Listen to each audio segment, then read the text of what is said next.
increases by more than 100-150, or the vision drops, then I will retreat. Otherwise, I will not retreat. So in that case, you are taking both the parameters into account. Yeah. OCT as well as the vision. Yeah. Yeah. Is there any question from the audience? Yeah. I have a patient who has NPDR, severe NPDR, and he comes to me and asks me whether I can take Viagra for that matter. It's a venodilator. Should it be advised or not? Viagra does not increase the diabetic retinopathy, but the risk factors for a non-pliable vessel for the brain would be there. Yeah. I have seen patients having microinfarcts with Viagra in the brain, a normal, healthy adult having it. So it basically causes a vasodilatation and a reduced perfusion pressure. So diabetic would have more peripheral atherosclerosis. So any atherosclerotic patient does not have the rebound in the vessels. So whether it's peripheral or carotid of the brain, those who have atherosclerosis are more prone for complications with Viagra. I'm talking about diabetic, I'm not talking about atherosclerosis right now. No. After all the complication of diabetic retinopathy is accelerated atherosclerosis, na? Okay. Otherwise, diabetic retinopathy, it will not harm. It will not be harmed. Now, the basic idea of this presentation is that to give you a guideline how to go ahead with the treatment, because the treatment options are changing day by day. The ETDRS has given us definite guideline when only laser treatment was available, and even the other investigation tools were not there, like OCT. So at that time there is nothing confused to be done. Whatever situation is there, you have laser, according to ETDRS you will do the treatment. But now situation is different. We have many options. So the message what is given, first point, you stabilize the systemic status. Then with anti-VEGF or steroid, you give a temporary halt to the disease process, and you try to reduce the macular edema, and then you do a definitive treatment with laser whenever it is possible. So this is the strategy, and you need a good follow-up of all these patients. Yeah, there is another situation that one is reminded of. I was almost going to ask Dr. Amit that lot of hard exudates, and in fact studies haven't quantified the amount of hard exudates in which to follow the treatment that I am going to highlight upon. That we were just trying to highlight, myself and Dr. Amit, that when not to treat, when to observe. There is another condition in which there is a lot of hard exudates. Once the metabolic parameters have been taken care of, published by the PGI group so very well recently, that the hard exudates disappear with just control of metabolic parameters without Correct. any laser treatment. Yeah, we have. Yeah. So. One more thing. Sometimes if you have hard exudates near the fovea and you suddenly dry up the macula with anti-VEGF or steroids, or even with laser, the hard exudate migrates to the subfoveal areas. You may have a vision with 618 and suddenly it becomes 660. So remember that the hard exudate can migrate to the subfoveal area. Never be in a hurry to inject in such patients. Wait for some time and with systemic control and then think of injecting. Absolutely. So thank you, Dr. Amit, and we'll go for the next presentation on laser. So, yeah, please go ahead. Thank you very much. I must thank my panelists and Dr. Amit Khosla for giving such a wonderful presentation. He has talked a lot about the latest studies, the latest figures, studies that are still coming on anti-VEGFs. A lot of new anti-VEGFs are in the pipeline. Steroids, the studies are going on. All these things are well taken, and we hope that the future is something even better than anti-VEGFs, something that we don't even need to inject in the eye, something pharmacotherapy that could just be in a form of a tablet or an inhaler that can help cure all these things.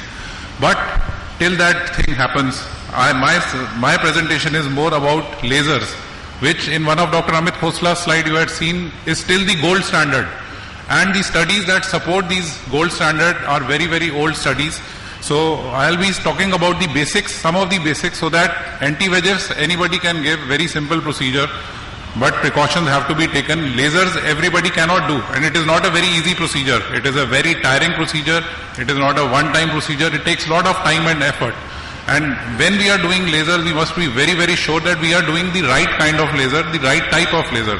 So I'll be talking about the basics. So this will be more of a basic introduction to the lasers. And this is just, everybody knows, laser is light amplification by stimulated emission of radiation. This is the laser beam you can see.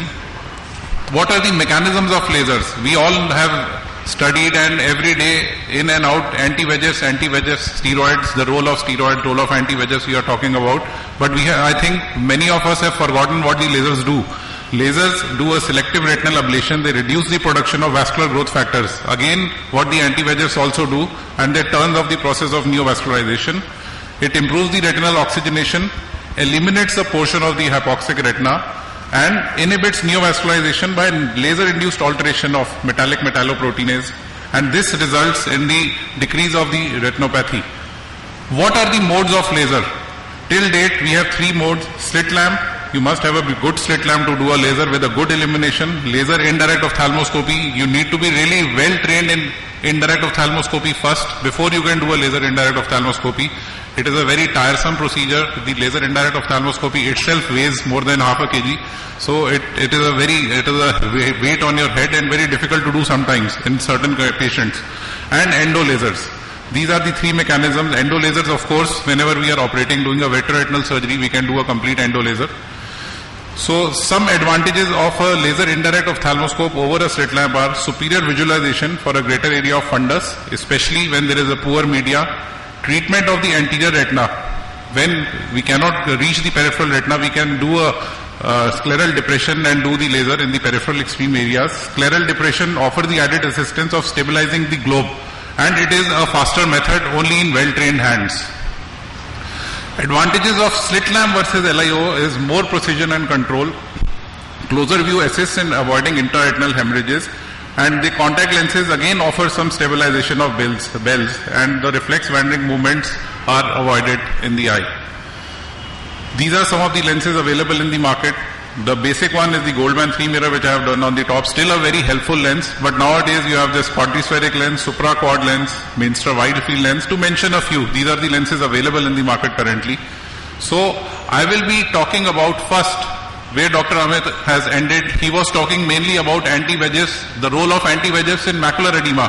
But we remember and we know that diabetic retinopathy is not only about macular edema. It can be proliferative kind of diabetic retinopathy without macular edema also. Then what do we do? The role of anti-VEGFs in a PDR without maculopathy is still very doubtful. And like has been explained in the earlier slides, if we give anti-VEGFs in a case of PDR, especially with some kind of hemorrhage, some traction, it can lead to even more complications. So what do we do then? Then the only option left, the non-surgical option, is lasers. So this is lasers for PDR, how and when. This is the very basic study. Decades back this study was done, and still this is the gold standard, the diabetic retinopathy study, to determine whether photocoagulation helps prevent severe visual loss from PDR, and to determine whether a difference exists in the efficacy and safety of argon versus xenon. Xenon is out, we know, so we are only going to talk about the argon or the double frequency YAG. The results of this study was that it demonstrated that both argon and xenon reduce the risk of severe loss by more than 50%, and these are some of the results because of which still we are going lasers. They also gave a definition of high-risk PDR, although not very commonly used these days. I will be telling you more about it, where benefits of photocoagulation definitely outweigh the risks. These are some of the high-risk criteria we all know. NVD greater than 1/3 disc area, NVD with vitreous or preretinal hemorrhage, and moderate to severe NVE. In practice, we are treating all cases of PDR, whether HRC present or not. This is one take-home message, that treat all cases of PDR with laser, whether or not HRC are present or not. Some other indications for PRP and PDR are very severe PDR with rapid progression, widespread retinal ischemia, PDR and pregnancy. Our next speaker is going to talk more about lasers in these special conditions, and dubiosis with or without NVG. Special consideration must be given to history, the compliance. In our country, it is very, very important. I laser a patient once, he thinks he is treated forever. He will not come back for 6 months. What do we do then? He comes back with a vitreous hemorrhage. It is very, very important to do as much laser as possible within the prescribed limits. We don't want to overburn also, but the patient has to be really explained that one session is not enough in a case especially of PDR. Medical complications and cataract surgery. These are the special indications. Just to remind you about the basics, you can see this is every laser machine will have a spot size, 500 micron is the retina, is the standard size. It depends on the lens selected, the magnification of the lens. The adjustment has to be done accordingly. Goldman will not magnify the laser, so 500 micron on the machine means the Goldman mirror will have a laser effect of 500 microns on the retina. Rodenstock 200 microns on the machine is equivalent to a 500 micron on the retina. So we must remember these basics. So I am talking about the spot size. I'll be talking about the power. The power, you can see on this machine it is written here. This is the spot size 200 microns. 120 is the very minimal power generally done for a macular laser, but for a proliferative laser, we can start with 200 milliwatt. This is the power. It can be increased if there is a cataract. Our target is to produce moderate intensity gray to white burns. You can see these burns here, gray to white. This is the target of the laser when we are doing laser. Duration can be 0.1 to 0.2 seconds. In this machine it is written here. And longer duration if there is a media opacity. Interval from 0.1 to 0.4 seconds depending on how fast you can do the laser, whether the machine has a micro manipulator or not, how fast the surgeon can do the laser. And in case the patient complains of pain, you can increase the duration of the pulse, reduce the spot size or increase the interval. So number of spots is 1600 to 2000 with a 500 micron spot size or around 3500 with a 200 micron spot size. These are very, very basic considerations. This session is there to remind you of the basics so that we don't forget about lasers when in the anti-VEGF era. Still laser is the gold standard. Number of spots is less critical than response to therapy and follow-up. This is the spacing, one width apart. You can see highly magnified view. This is the extent, true disc diameter, temporal to center of macula, 500 micron from nasal disc margin and till equator or beyond. So you can see a beautifully done PRP. These are some old marks which become lighter with time, and these are the fresh marks just lasered. Number of sessions can be 2 to 3 or even up to 4 to 5 sessions depending on how the patient is comfortable, how the surgeon is comfortable with it, and not more than 800 to 1000 spots per sitting. Overzealous treatment can cause choroidal detachment or early macular edema. So this is how I do laser. Inferior retina first. A hemorrhage has occurred, so inferior retina, we do inferior retina first, because in case there is a hemorrhage in the next visit, you have already covered the dangerous area. Then we come to the superior retina and temporal retina last. So this is the pattern of doing the laser generally. This is how most of the people do, 2 to 3 sittings or maybe even up to 4 to 5 sittings. So these are some diagrams you can see. You can see a fundus photograph. The posterior pole area temporal to central macula may have small NV patches. See, you can see these NV patches even after laser.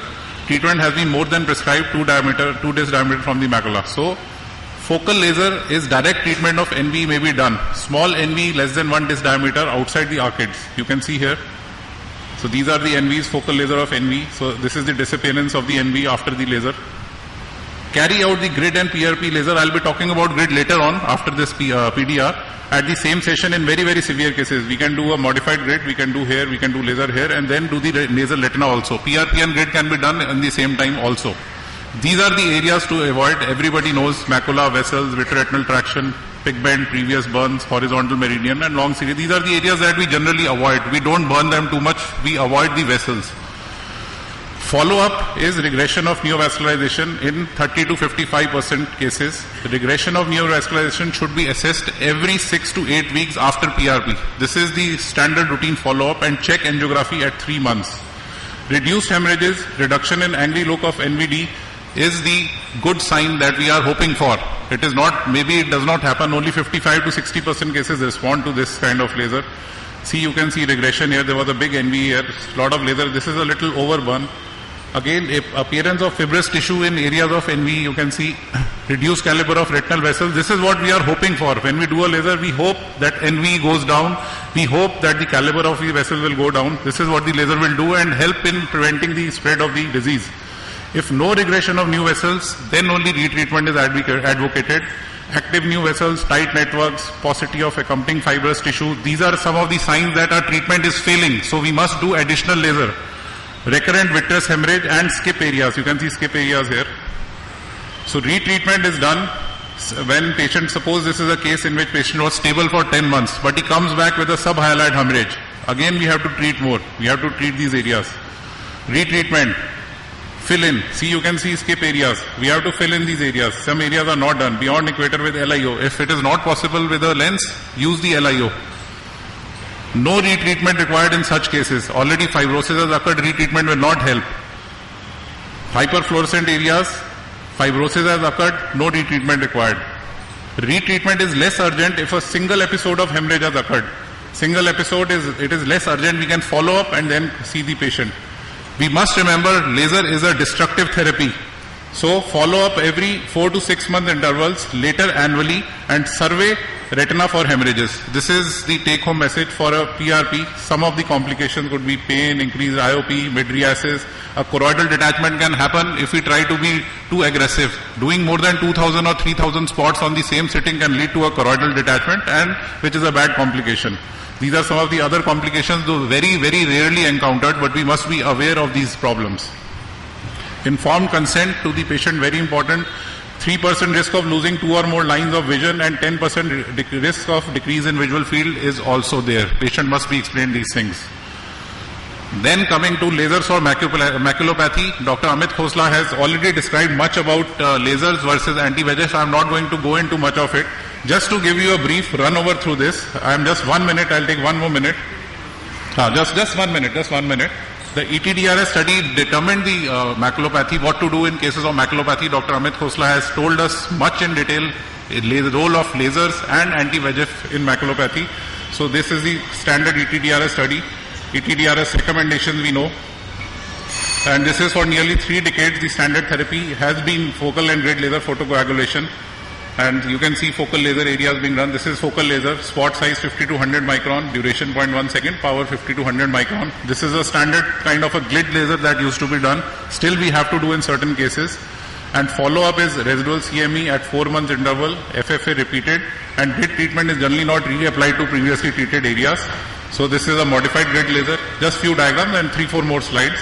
In the era of OCT, pre-laser and post-laser, you can see this is a combination of PRP with a grid laser and FA and OCT evaluation. I am running through these slides because already in macular edema, a lot has been talked about the treatment. When to start laser is discrete areas of leakage on FA, mild to moderate thickening on OCT, no vitreomacular interface abnormalities, and visual acuity good or only mild to moderate decrease. This is when to start a grid or a macular laser. These are the evolving trends which have been already discussed. Focal DME versus diffuse EME, grid laser versus anti-VEGFs. This protocol has already been discussed previously. And coming to the recent indications, the recent laser I am talking about is only one more laser I am talking. These are the latest Pascal standard pattern scan laser has come up. These are lasers which are not giving one spot size at a time. These are multiple spots at one time. Latest development and the most latest recent development is the Navilas laser, in which we can mark every point on the retina that needs to be lasered. This is supposed to give the best results for a grid laser. Thank you very much for your time, and any questions, we'll be glad to answer. Neeraj, you go to the next talk. Thank you. Short Thank you of very time. much, sir. Dr. So Satyan just before going to my talk, just 2 points I want to just highlight in his presentation. See, laser, it's not a standalone treatment, or anti-VEGF also not a standalone treatment. Now we have to combine everything. So it's a mixture of treatment. So laser, if you do PRP, along with that you have to do focal or grid laser also. So you have to adjust how to combine all this. So thank you for your nice presentation. Now I am going to speak on some difficult situation. Can I have the slide?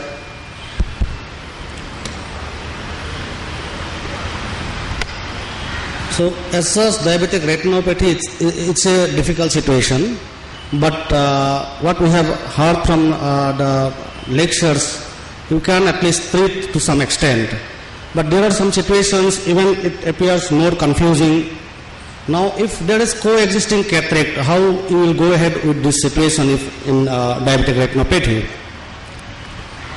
So there is always a dilemma in the diagnosis. The visual loss is due to cataract or due to diabetic retinopathy, that you have to find out.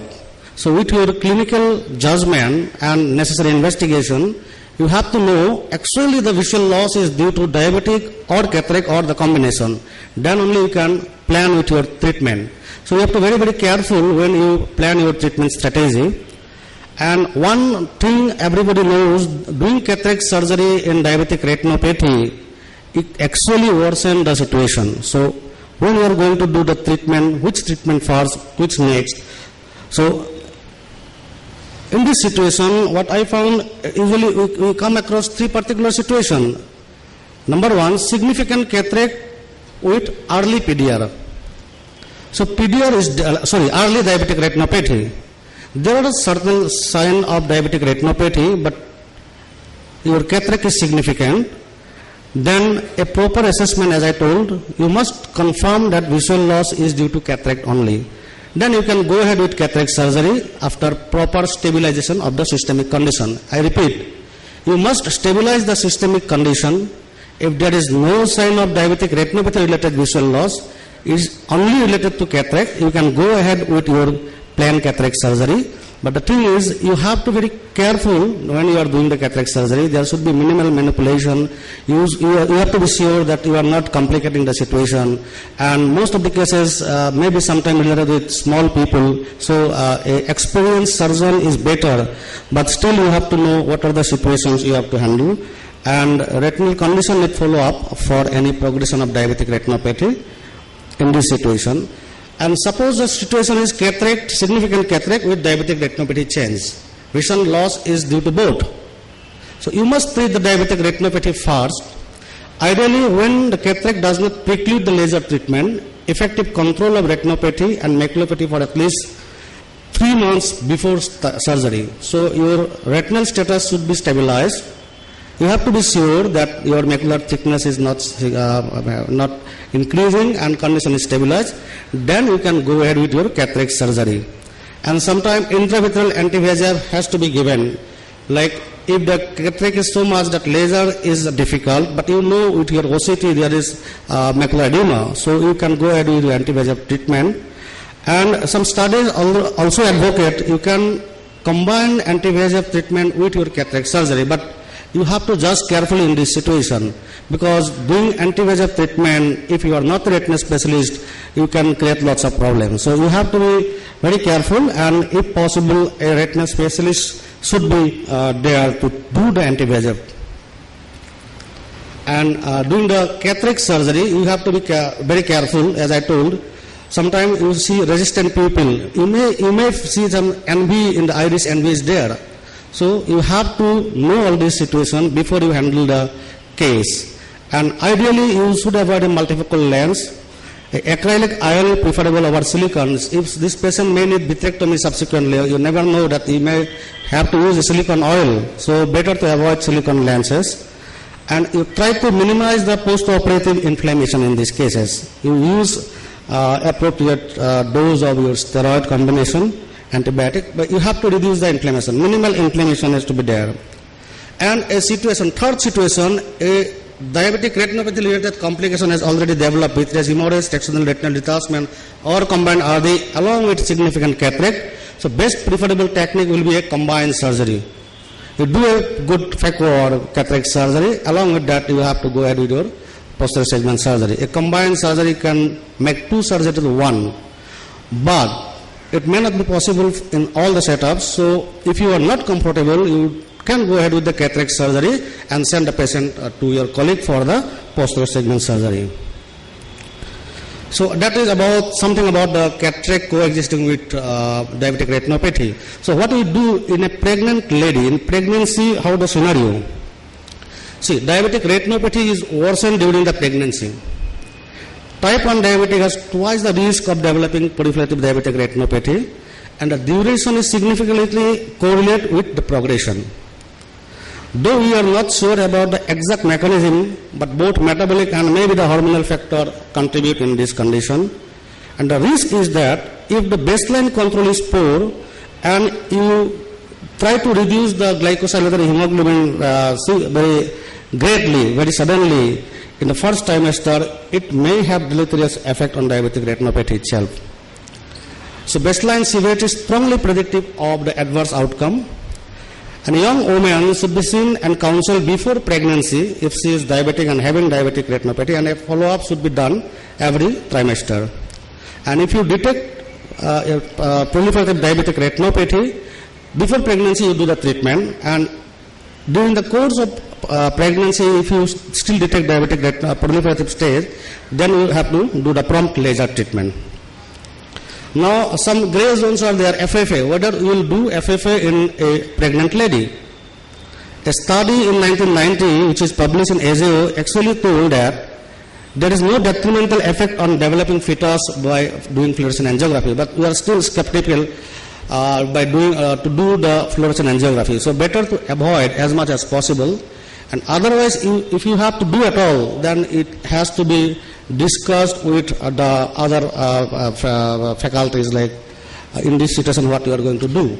But if necessary, maybe sometime it can be done, but preferably not to do. And again, doing anti-VEGF, I don't see any contraindication of giving anti-VEGF because it's giving a very small dose in the vitreous cavity. But maybe somebody can raise the question whether it will give or not. So these are some gray zones.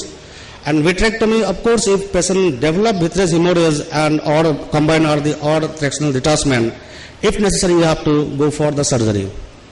And the termination of pregnancy to avoid the serious visual loss from diabetic retinopathy, I am sure that it is still a matter of controversy. It still needs some more discussion. So that is something about the pregnancy. And suppose patient is on dialysis. You see, diabetic retinopathy and diabetic nephropathy almost goes in the same course.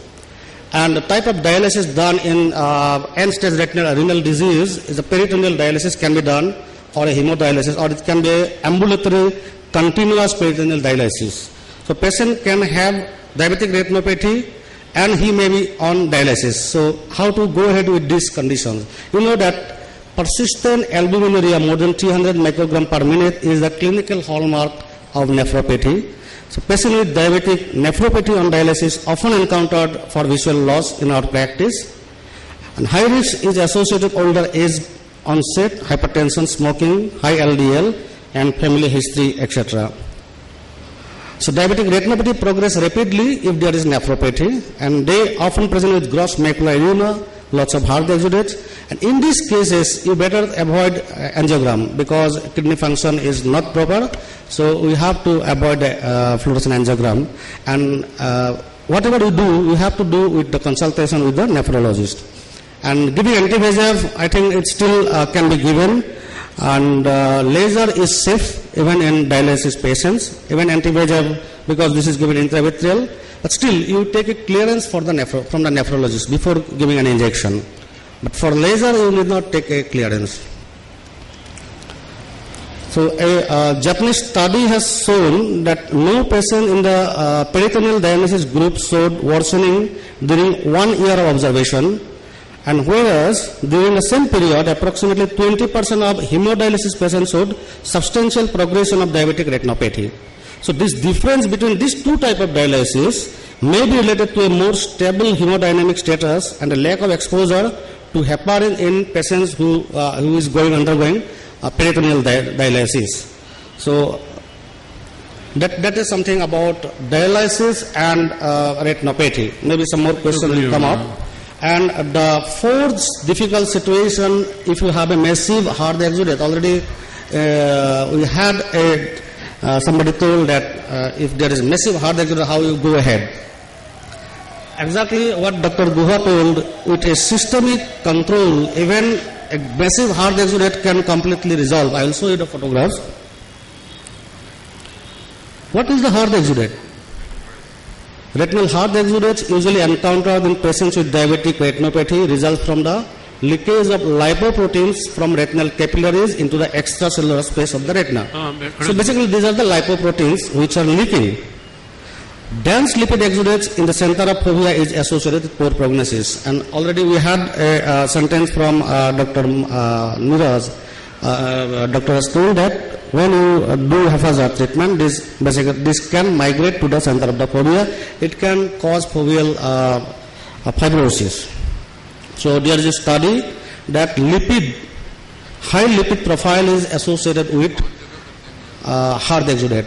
The severe hard exudate usually associated if the lipid is very high. This is a chart showing the level of lipid. So aggressive management of raised cholesterol and triglyceride with lipid-lowering therapy is beneficial. If you see this picture, pre-treatment and post-treatment, without doing any anti-VEGF treatment or any laser treatment, only control of lipid by medicine, you can see this picture. Dr. Satyan, Yeah. You can time see is the over. picture that there is complete resolution, almost complete resolution of this macular edema. So we use statin or fenofibrate. Just 3 important points Your before I time is- finish. Dr. Yeah. Satyan, time is over. We just got 3 minutes left for Dr. Okay. Guha. Fine. Dr. So Guha, thank you very sorry much. for taking away your time. Dr. Yeah, Guha will just sure. show you some videos for diabetic vitrectomy. Right. We'll go ahead with the surgery part now. Thank you.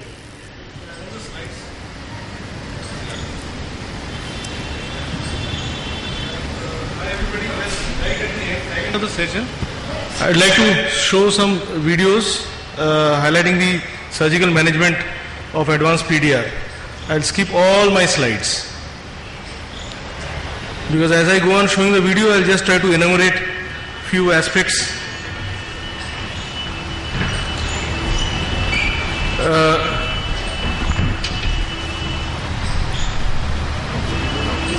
Yeah, thanks. There's a case of vitreous hemorrhage, and the first step to tackle a case of vitreous hemorrhage in a case of PDR is to find the correct plane and make a nick in the posterior highlight phase so that you have access to the retrohighlight space and tackle the membranes as we go along. So after having circumferentially made a hole in the posterior highlight phase, we come to straight away tackle the pre-retinal blood is being vacuum suctioned by flute needle, and the same flute needle can be used to find the plane, because that's the key in diabetic retinopathy management, in surgical management, to find the correct plane between the posterior cortical posterior highlight phase and the retina. So as you can see, there is more of a pronounced proliferation in the disc and near about that area. So I have isolated the vascular epicenters. These two are the vascular epicenters you can see. We have isolated them, trimmed them down almost to the level of the ILM, because and suddenly you see a disc bleed. So these are tricky situations, how to manage a disc bleed. You put more PFCL, raise the bottle height, or in modern machines you increase the infusion pressure, and after waiting for a few minutes, the bleeding stops. And then do a fluid exchange. Here there was no break, so you can put gas safely. Oil is used only in the case of very large breaks which are not very posterior. You have to wait patiently just to see that the bleeding has completely stopped. Another case, lot of fibrous proliferation with the premacular hemorrhage. Same principle. I am using triamcinolone acetonide to highlight the vitreous. You truncate the whole posterior highlight phase. You see, I made an opening in the posterior highlight phase and I am extending it. The idea is to isolate the membranes, the fibrovascular proliferations centrally, so that while you are tackling them, you are not creating any tug on the vitreous base. Then you start concentrating on sometimes the PFCL bubble helps to dissect the spaces, and then you isolate the membranes, the vascular epicenters, or you peel them off if they are fragile. Now, pre-treatment with Avastin goes a long way in helping, reduces the bleeding, shortens the surgical time, and also helps in reducing the rate of post-operative hemorrhages. So, to cauterize, it is very important to perform bimanual maneuver like with a flute needle and a cautery, so that you can see the bleeding vessels. Here I am tackling the vitreous base, which is very important. Actually, there is a concept now growing that we are only tackling the posterior part of the vitreous base. The anterior part of the vitreous base still remains to be tackled. This concept came about after the advent of the endoscopic assisted vitrectomies for PDRs. So anyway, the vitreous base has to be thoroughly shaved off. Another maneuver with a lighted bimanual maneuver, lighted forceps with a scissors, vertical scissors. We are performing segmentation and also peeling. The modern day cutters, the tips are very close. The port is very close to the tip of the cutter, so that you can work very close to the retinal surface. Another case of vitreous hemorrhage. I prepared a pot pour is to make it interesting. To show different situations. Same principle, creating a hole in the posterior hyaloid phase. Here there was a gush of retrohyaloid blood suddenly because maybe the laser was not done appropriately, non-laser dye. So you expect a lot of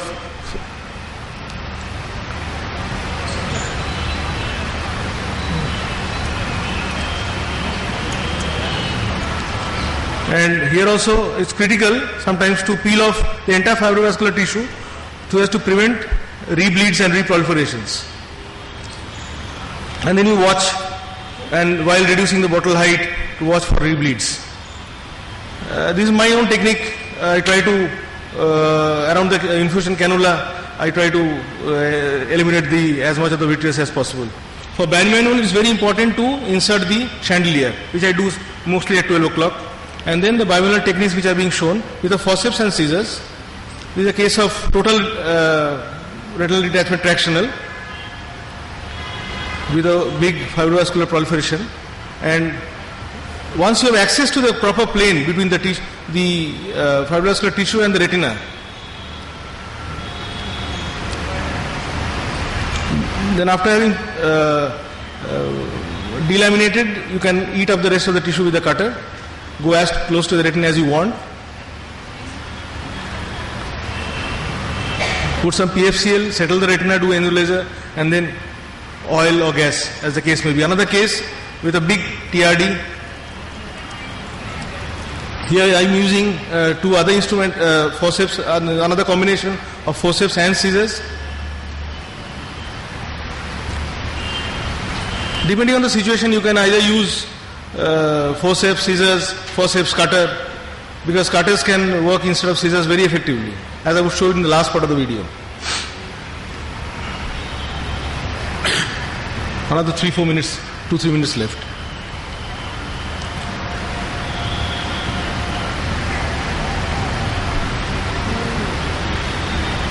So in a detached retina, it's very imperative to trim the vitreous as far as possible.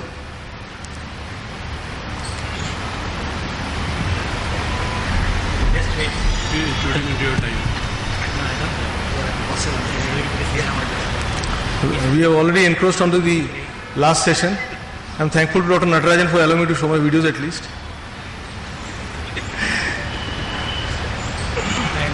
So you see, you can go because the retina hardly moves nowadays. In the case of taut posterior hyaloid membrane, it's very essential to peel off the epiretinal membrane of the macular surface so as to settle the macular edema. Sorry for the decentration because the mind is always not on the centration while doing surgery.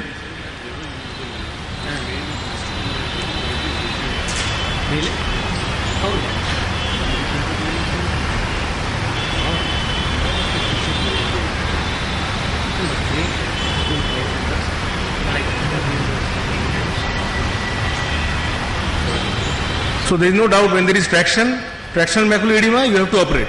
So here is another case of diabetic idiopathic macular hole with epiretinal membrane, in which you lift the posterior cortical gel of the surface of the macula, then peel the epiretinal membranes, stain the ILM with a brilliant blue dye.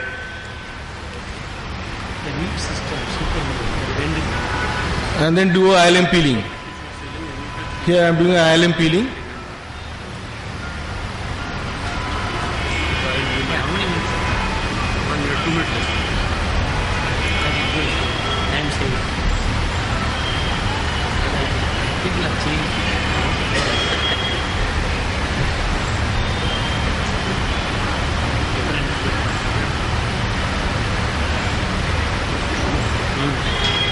So preferable to do a peel from arcade to arcade as opposed to an idiopathic macular hole.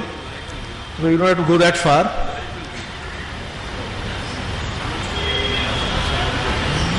As much as the ILM should be peeled from arcade to arcade. Last part, forceps cutter combination. I have created a iatrogenic retinal hole outside the arcade. So that's a part of the game. And finding the correct plane then go in with the cutter, and then eat up the tissue.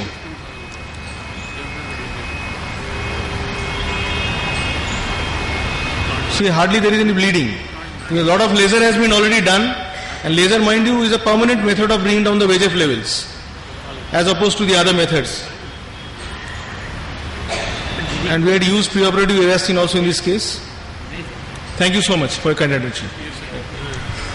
Thank you, Dr. Guha. We leave the stage for Dr. Natarajan. Thank you, everybody. Question, okay. Dr. Manchanda, I would like to ask you, there were two situations. Okay, outside the hall, we will take the question. I thought it was for the audience too. Anyway, it's fine. There are two things which I've missed, that's why I wanted to talk upon that.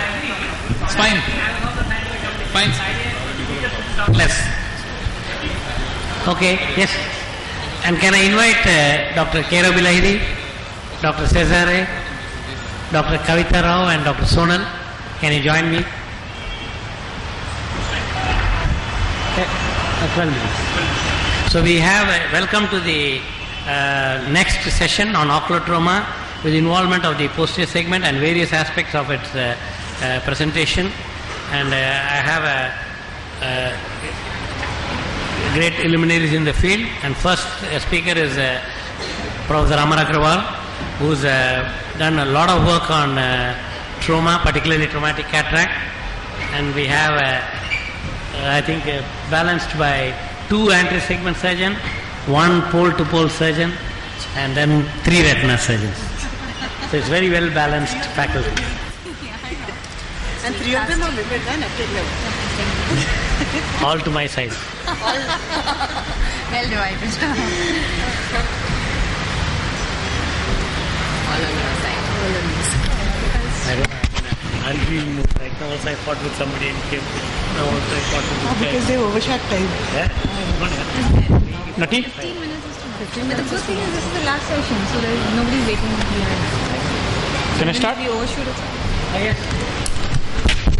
Thank you, Amar. I just introduced you the most versatile surgeon who was trained in posterior segment and doing traumatic cataract.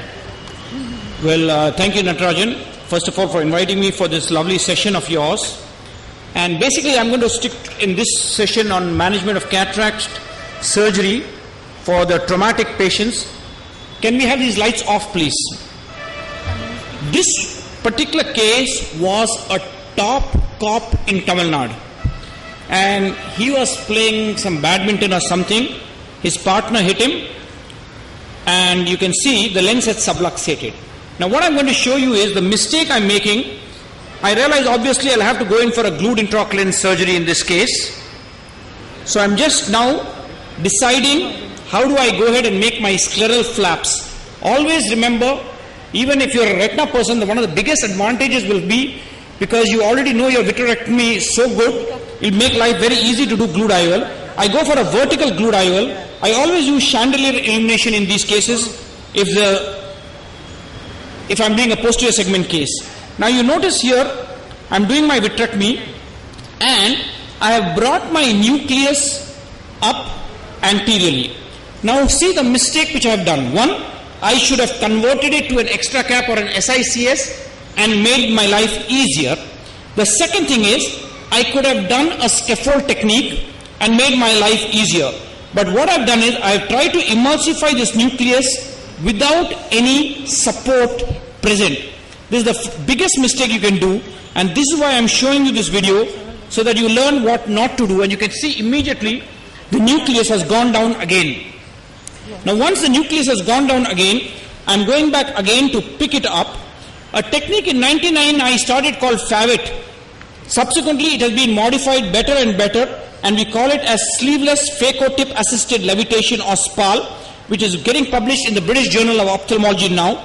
And you can see, using the bare phaco needle, you can just embed it inside, bring it up anteriorly and above the iris.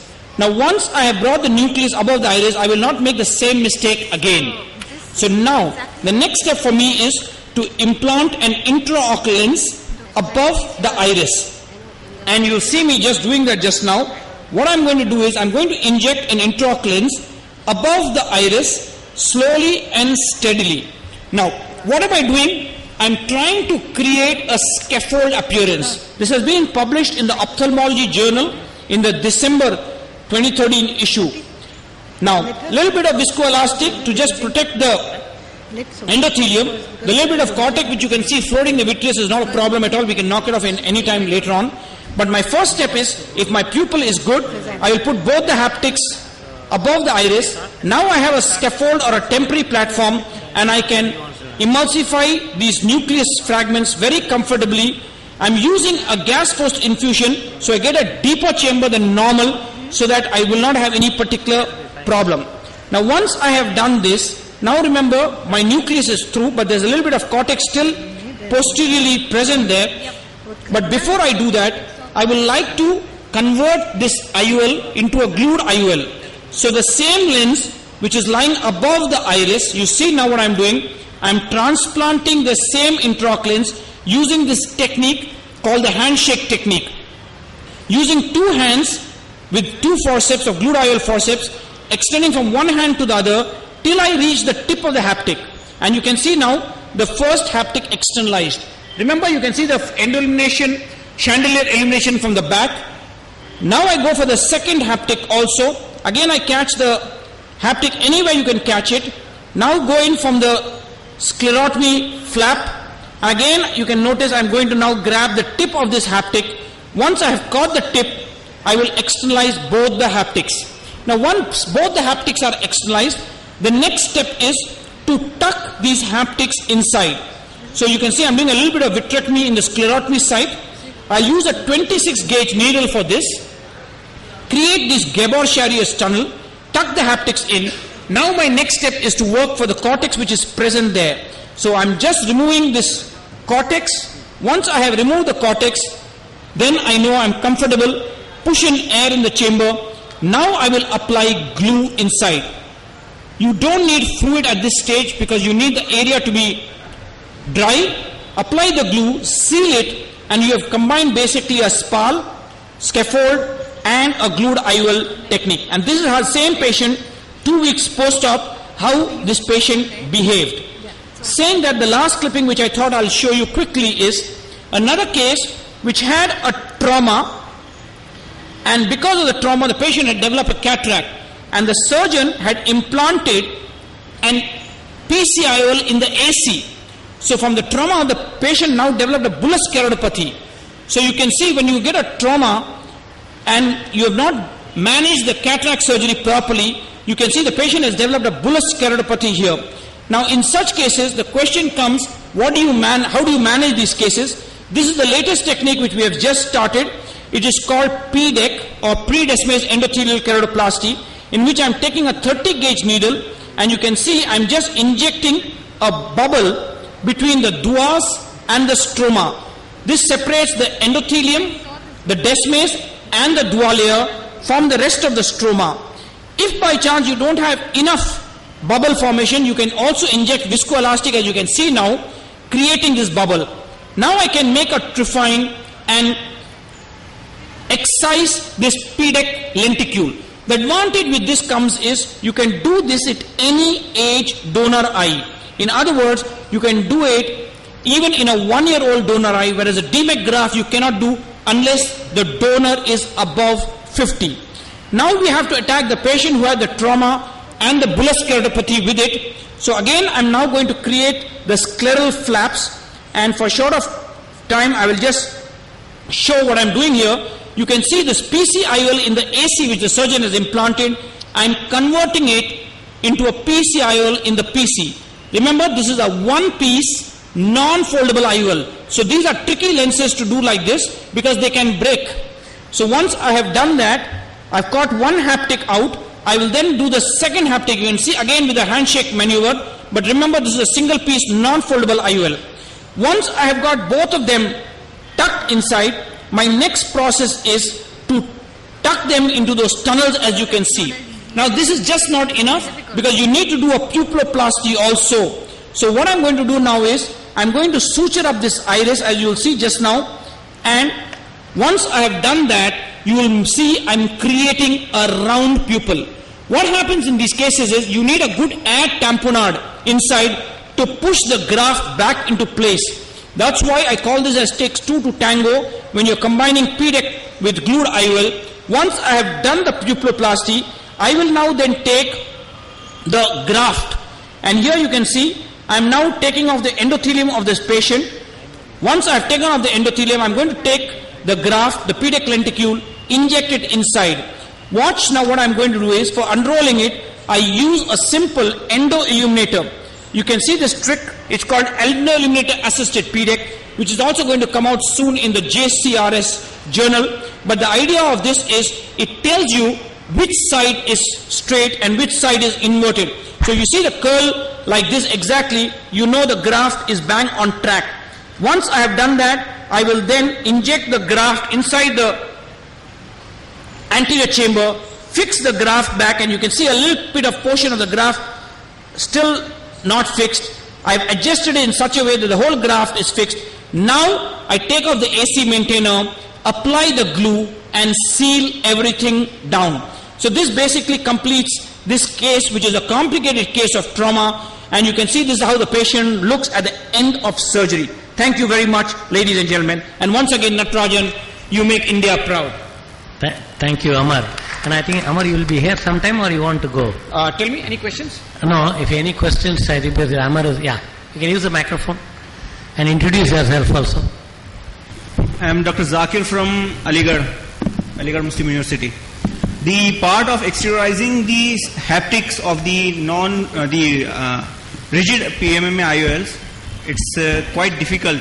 Yeah. Any tip to it? Sorry, come and ask. Go and ask. Yes, what's the question? Yeah. The maneuver of exteriorizing the haptics of the rigid IOL. Yeah. It is very tough. Now I'll tell you a simple trick to follow this. One is, if I have a single piece, if I have a 3-piece IOL, it's very easy. But if a single piece non-foldable, it is tricky. But I personally advise people, try it out. What will happen, worst comes to us, it breaks. If it breaks, you can anyway explant it out. But now, after some time, you will realize it's so easy to refix those rather than explanting them and reimplanting a fresh one because they are more traumatic. So that's why I personally, if I get a single piece non-foldable IOL dislocated, I refix it the same lens back. I don't explant those lenses out. The only lens I explant is a single piece foldable IOL, because those I cannot glue them inside. Okay. Any other comments or questions? Kavita? Yeah, I'd like to... On it. It's on. Okay. Is this on? The microphone is on? Yeah, Dr. Agarwal, would you think it's better to put in the graft as a secondary step? I do it in the first one shot. You can do it in secondary step. I give you an example. Francis Price, for example, would do it in 2 steps. He does the glued IOL first, and then he later on does the DMEC. Now he's not moved into PDEC. He'll soon perhaps move into that. But the issue is he's doing it also for, when I discuss with him, because of the economic reasons, because insurance, if they do all 3 in one, they don't get the payment done. But if you ask me, you can do it in 2 steps, but when I'm already there, I might as well finish it. Worst comes to worst. Let's give a worst scenario. If it does not work, you can always take it and redo a PDEC later on. Alright. So do you have any endothelial count study on them? Oh yeah, it's coming out in the British Journal of Ophthalmology. Wonderful. Thank you. But the biggest advantage, Kavita, is this can be done in any donor eye. That's the most important step. One is, it is firmer, because the Duas layer gives an extra splinting to the endothelium and desmes. So you get 25 micron tissue, whereas the DMEC gives you 15 microns. A DSEC will give you about 80 to 100 microns. The second thing is, it becomes easier to manipulate. But I think the take-home message for everyone which I want to tell you is, you can have done it in a 1-year donor eye, whereas a DMEC graft, you do it only in a 50-year-old. Great, Amar. Thanks for coming and thanks for supporting the course. And we have international speakers here. Amar is an... Hello? Yeah. Amar is an international speaker and a writer. He's written several books. Now I have Cesare Forlini. He's a vitreoretinal surgeon, but he does surgeries from cornea to retina and optic nerve, and that's why we all call him pole-to-pole surgeon, and in polo means in Italian it's a chick. Correct? Polo in Italian. Thank you, Natarajan, for a kind invitation. Good afternoon. It's a pleasure for me to come back in India, where I can find a lot of friends. So I speak about post-traumatic subacromial hemorrhage of blunt hemorrhage in previous PK. What to do? The controversy in the literature. I show my experience using early mid-invasive approach and pole-to-pole strategies, step by step. So, I said a video with the sound for better English than mine.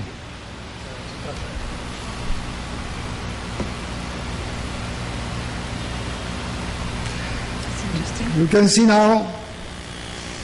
It's a sound, no?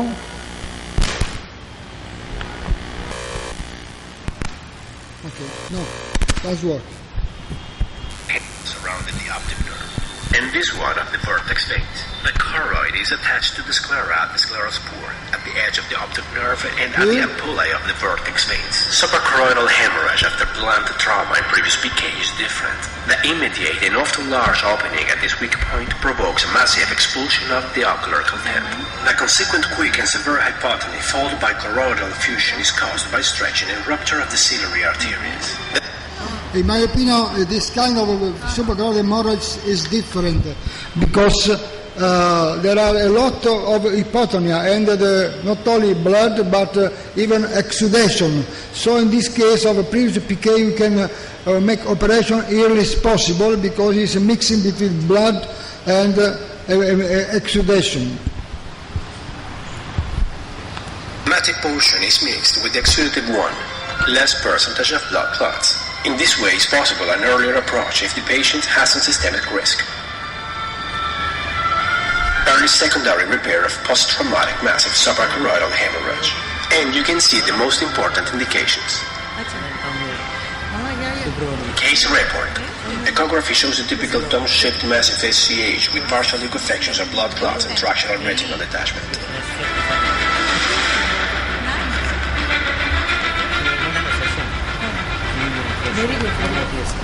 The question is now, what should we do? Should we wait more days, this only after 7 days, or should operation approach in this case?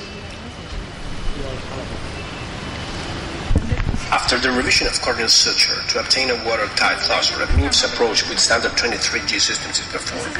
A 23G trocar is inserted through a Limburg tunnel as a AC maintainer. A standard 23G trocar is inserted obliquely through the pars plana. An in and out movement facilitates the drainage.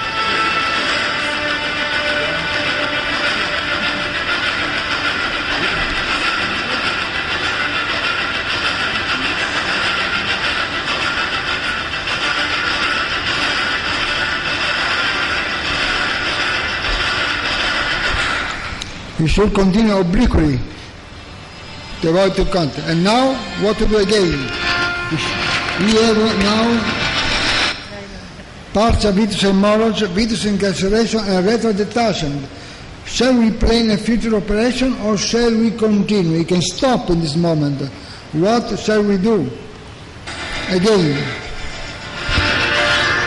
Because of partial vitreous hemorrhage, vitreous incarceration, and tractional retinal detachment, we proceed with a MIVS approach in order to reconquer the space in the vitreous cavity and treat the retinal detachment. Chandelier light positioning. Meanwhile, the infusion in the AC continues to push out the SCH through the oblique trocar and the PDP with the help of a gentle episcleral massage. Vitrectomy. The SCH is almost completely resolved.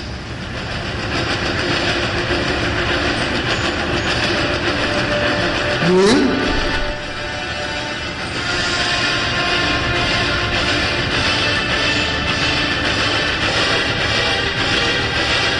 can retract it a bit in the time again.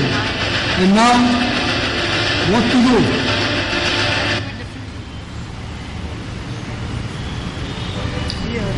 Or we can now start again, open the ocular bulb immediately and after draining the suprachoroidal hemorrhage to liberate the incarcerated iris and change the cornea? Can we continue this way? The question is, we can stop. And now, how to continue? I have to take out the cornea because of its opacity, remove the vitreous and release the iris incarceration of the wound. But the opening of the cornea entails the risk of rebleeding. Again, can stop or continue again? Considering the low general risk factor and based on my personal experience, go on. Remove the opacified cornea and perform the pole-to-pole strategy. The anterior chamber infusion is enough to maintain the control of the intraocular pressure and avoid the use of firing a ring. Open sky. Open sky step. The incarcerated vitreous and iris can be removed easily and completely. Okay, it's open sky after 7 days after suprachoroidal hemorrhage. But this is the only way to remove very well the incarcerated vitreous here. In this way, I can clean completely all the vitreous incarcerated and make free the iris. Within 7 days? The FCL is used to stabilize the posterior.